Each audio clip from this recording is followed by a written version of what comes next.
Hello students, welcome in my class. I am Prerna Seth, Assistant Teacher in Government High School Jayanagar, Shamshabad, Agra. Dear students, today we will study about the topic Types of Sentences in English Grammar. Students, in this class we will study about definition of sentence, identify sentence, phrase and clause, kinds of sentences according to function, kinds of sentences according to structure. So students, moving forward, let us have a look at these group of words. Leaking is roof. These made of are stone houses. Students, do you think that these group of words make any sense? No, these group of words do not make any sense. Now, read another group of words. The roof is leaking. These houses are made of stone. Do you think, students, that these group of words make any sense? Yes, these group of words make a complete sense. So students, the group of words that make a complete sense is called a sentence. Let us read the definition of a sentence. A group of words that makes complete sense is called a sentence. A sentence always begins with a capital letter and ends with a full stop, an exclamation mark or a question mark. It also has a subject and a verb. So students, now it is clear to you that a sentence is a group of words that makes a complete sense. And sentence always starts with a capital letter and end with a full stop or a question mark or an exclamatory mark. Sentence has a subject and a verb. Now, let us read another group of words. A nice story. A gang of thieves. A beautiful dress. Dear students, do you think that these group of words make any sense? Yes, these group of words make a sense but not a complete sense. So we can say a group of words that makes some sense but not complete sense is called a phrase. A phrase does not have a subject or a verb. So students, now you are able to differentiate between a sentence and a phrase. Now let us read another group of words. Because it was raining, but he went there anyway. Before they go to the airport. Students, you see that these group of words make sense but not complete sense, and else has a subject and a verb. So a group of words that makes some sense but not complete sense and else has a subject and a verb is called a clause. So students, to have a better understanding about sentence, phrase and clause, let's have a look at this table. Complete sense. Sentence has complete sense and phrase and clause do not have complete sense. If we talk about some sense, so phrase and clause have some sense and sentence has complete sense. If we talk about subject and verb, so sentence and clause have subject and verb while a phrase does not have a subject and a verb. So students, let us understand with the help of this exercise whether we are able to identify sentence, phrase or clause. So let's start. Flowers bloom in spring. What is this, students? Yes, students, this is a sentence. Why? As this group of words give us a complete sense and it is starting with subject and ending with a full stop. Next is in spring. It is a phrase as it is giving us some sense but not a complete sense, and it does not have a subject and a verb. We greeted each other. Yes, students, this is an example of sentence.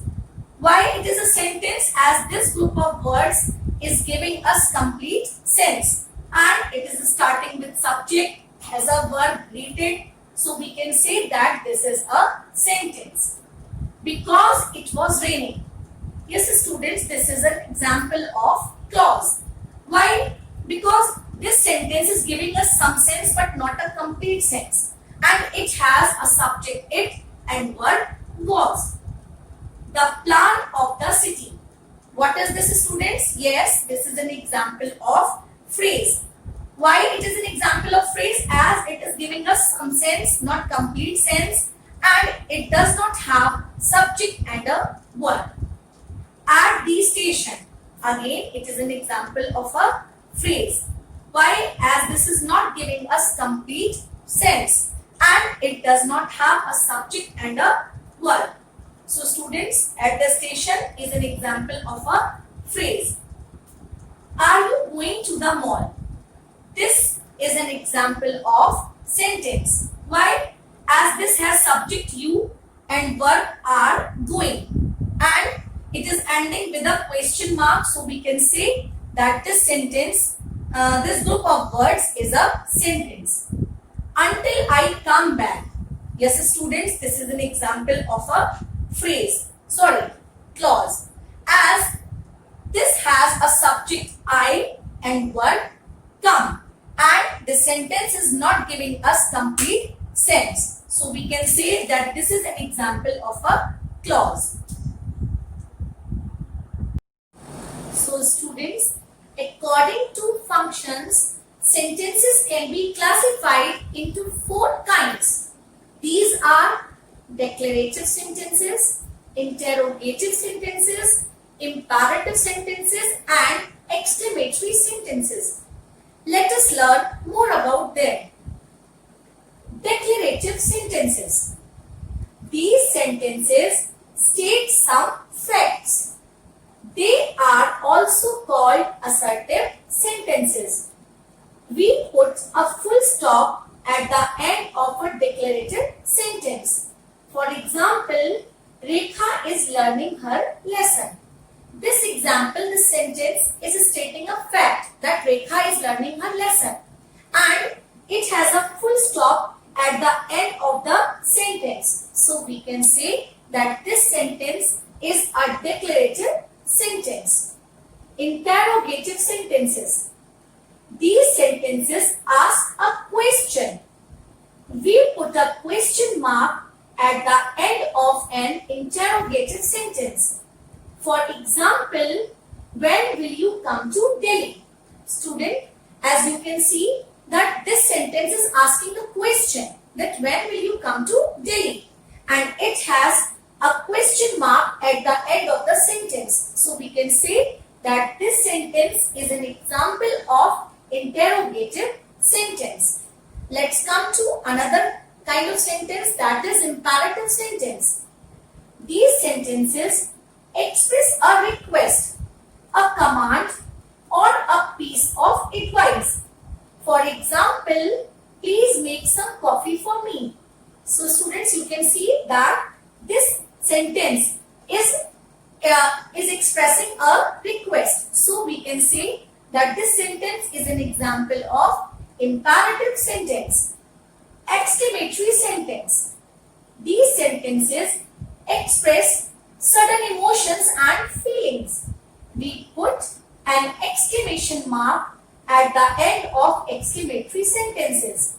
For example, what a lovely idea it is. So students, as you can see that this sentence expresses sudden emotions and it has a sign of exclamation at the end. So we can say that this sentence is an example of exclamatory sentence. I hope students this classification of sentences according to function is clear to you. Now let's move forward and try to understand more about declarative and interrogative sentences.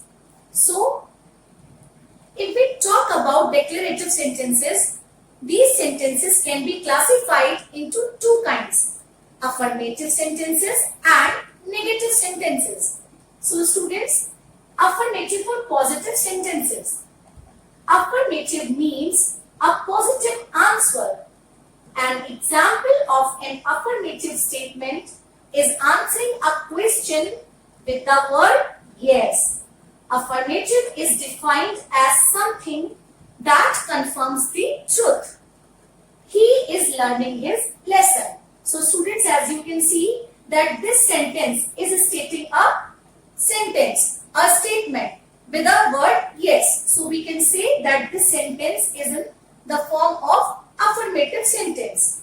Now let's move forward and talk about negative sentence. A negative sentence is a sentence that states something that is false and incorrect.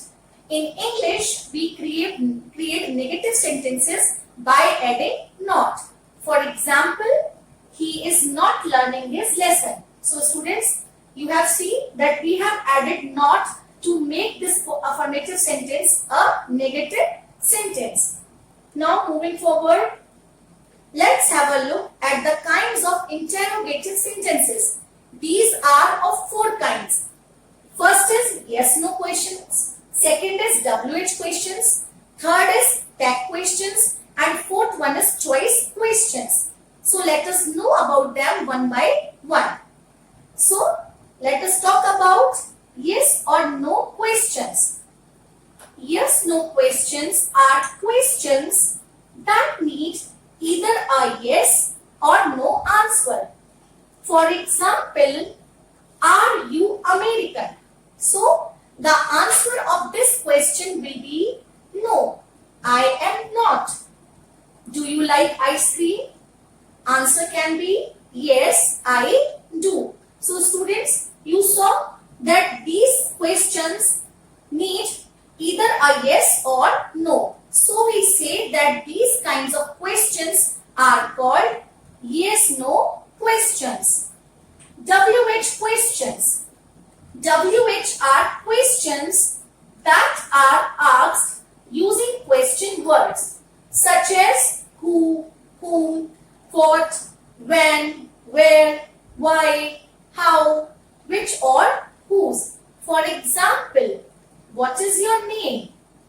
Where do you live? So students, you see that these interrogative sentences ask questions using question words. So now let's move ahead and talk about tag questions. Tag questions are interrogative fragments that are added at the end of a declarative or an imperative sentence to form questions. For example, your pet loves you, doesn't it? They haven't slept, have they? So students, you can see that these sentences have a tag, doesn't it and have they. So we can say that these are examples of tag questions. Here students, I would like to tell you an important thing. Usually an affirmative statement has a negative tag. As you can see in the first example, your pet loves you. This sentence is affirmative and it has a negative tag, doesn't it? And a negative statement has an affirmative tag. As you can see, they haven't slept. The sentence is a negative sentence and it has an affirmative tag, have they. Now come to the next type of questions, that are choice questions. Choice questions are questions that provide a choice. The answer to the choice question is in the question itself. For example, would you like to go to Singapore or Bali? So students, you can see that this type of question is offering us a choice. So we can say that these are choice questions. I hope students you are able to understand these 4 kinds of interrogative sentences. So students, let us see what we have learned. Identify these sentences and write their kinds. Is it going to snow from tomorrow? Which kind of interrogative sentence it is? Yes, students, I am sure you must be thinking the same answer. This is an example of yes-no questions. Why this is an example of yes-no question? As this sentence needs either a yes or no answer. When will the program begin? Yes, students, as you can see in this sentence, that this sentence is starting with a question word, that is when. So we can say that this sentence is an example of WH questions. Which ice cream do you like more? Chocolate or vanilla? As you can see, students, that this sentence is offering us a choice. That which ice cream do you like more? Vanilla or chocolate? So it is an example of choice questions. Ram hasn't come yet. Has he? Students, as you can see that this affirmative statement has a tag with it. So it is an example of tag questions. Do you understand French? Yes, students, this is again an example of yes-no questions, as this interrogative sentence needs either a yes or no answer. I hope students these 4 kinds of interrogative sentences are clear to you and you have no doubts regarding these 4 types of interrogative sentence. Let us have an exercise to see whether we are able to differentiate between kinds of sentences or not. So, identify these sentences and write their kind. New leaves sprout from trees.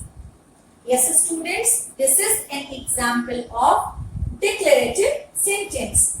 Why it is an example of declarative sentence? As this sentence states a fact and this is starting with a subject and ending with a full stop. So we can say that this is an example of declarative sentence. Now come to the next sentence. Please help me. Yes, students, this is an example of imperative sentence. Why? As it offers a request. It is starting with this word please and it has a full stop in the end. So we can say that this is an example of imperative sentence. How wonderfully he sings. Yes, students, as you can see that this group of words, this sentence express sudden emotions and it has an exclamatory mark at the end. So we can say that this sentence is an exclamatory sentence. I will follow your advice. Yes, students, this is an example of declarative sentence. Why? Because this sentence states a fact and it has a full stop in the end and starting with subject I. Turn right at the corner of the temple. Yes, students, this is an example of imperative sentence as it is advising you or ordering you to turn you right and it has a full stop at the end. Hurrah! We have won the match. Yes, students, this sentence expresses sudden emotions and it has a sign of exclamation. So we can say that this sentence is an example of exclamatory sentence. What punishment should be given to the thieves? Yes, students, this is an example of interrogative sentence as this sentence is asking us a question and it has a question mark in the end. So I hope students now you are clear about these four kinds of sentences. Dear students, according to structure, sentences can be classified into three categories, and these are simple sentence, compound sentence and complex sentence. So let us learn more about them. Students, here is a table that will help you to have a better understanding about these three kinds of sentences. So let us know about simple sentences. A simple sentence only has one clause. It has subject and a verb and conveys complete sense. For example, I am happy. Students, you can see that this sentence only has one clause and it has a subject I and a verb am. So we can say that this sentence is a type of simple sentence. She is learning to swim. This sentence also has one clause and it has a subject she and verb is. So we can say that this sentence is an example of simple sentence. Let's move ahead and know about compound sentence. A compound sentence has two independent clauses. Students, before we know about the characteristics of compound sentences, I would like to tell you about these two types of clause. Dependent clause and independent clause. What is independent clause? Let us have a look and try to understand this. The part of the sentence that can stand alone and can convey complete sense is called the main or independent clause. So students, that part of sentence that can stand alone and convey complete sense is called independent clause. What is dependent clause? The part of a sentence that is dependent on the first part is called the subordinate or dependent clause. For example, we were about to leave when they came along. In this sentence, the first part, we were about to leave, is an example of independent clause. And when they came along, this is an example of subordinate or dependent clause. Do not go for a swim if it rains. In this sentence, students, do not go for a swim. This is an example of independent clause, and if it rains is an example of dependent clause, as this clause is dependent on the first clause. She worked hard, however, she did not pass the exam. She worked hard is a dependent clause, and however she did not pass the exam is an example of dependent clause. So I hope students now you are able to understand what is dependent clause and what is independent clause. So let us understand compound sentence. A compound sentence has two independent clauses. The independent clauses are joined by a coordinating conjunction: for, and, nor, but, or, yet, so. For example, I like tea, but she likes coffee. You can see, students, that these two clauses are independent. I like tea, she likes coffee. And it has been joined by a coordinating conjunction, that is but. So this is an example of compound sentence. She was tired, so she went off to sleep. So students, she was tired is an example of independent clause. She went off to sleep is an example of independent clause. And we have joined these two sentences with a coordinating conjunction, that is so. So this is also an example of compound sentence. Let's come to the last type of sentence, that is complex sentence. A complex sentence has an independent clause and a dependent clause. It means these sentences have two clauses. One is dependent and second one is independent. The two clauses are joined by a subordinating conjunction such as because, that, when, until or while. For example, she went out for a walk although it was raining.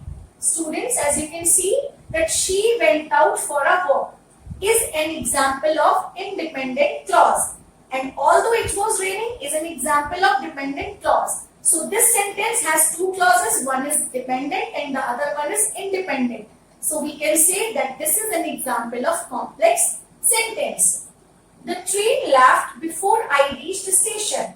So the train left is an example of independent clause, and before I reached the station is an example of dependent clause. So this sentence also has two types of clauses. One is dependent and the other one is independent. So it is an example of complex sentence. I hope students you are able to understand these three kinds of sentences: simple, compound and complex. So students, let us see whether we are able to identify sentences as simple, complex or compound. So let's start. The baby cried for food. What kind of sentence is this? Yes students, this is a kind of simple sentence. Why? As you can see students that this sentence has only one clause and it has a subject, the baby, and verb, cried. I saw a girl who had blue eyes. Yes students, this is an example of complex sentence. Why? As you can see that this sentence has two clauses. One is dependent and the other one is independent. I saw a girl. This is main clause or independent clause. Who had blue eyes? Yes students, this is subordinate clause or dependent clause. The earth moves round the sun. This is an example of simple sentence. Why? As the sentence has only one clause and it has a subject, the earth, and verb, moves. He worked hard, so he will succeed. Students, this is an example of compound sentence. How? As this sentence has two independent clauses. He worked hard, he will succeed. And these two independent clauses have been joined by coordinating conjunction so. My friend invited me to a party, but I do not want to go. Yes students, this is an example of compound sentence. My friend invited me to a party, I do not want to go. These two sentences are an example of independent clauses, and we have joined these two independent clauses with a coordinating conjunction but. When I was young, we had a lot of pets. Yes students, this is an example of complex sentence as it has one clause independent and the other one is dependent. So I hope students you are able to identify sentences as simple, complex or compound. So students, I am giving you a home assignment. I hope you will do it with proper care and attention. Write the definition of sentence with examples. According to function, how many kinds of sentences are there? According to structure, how many kinds of sentences are there? I hope students you have no doubts regarding the kinds of sentences. Thank you.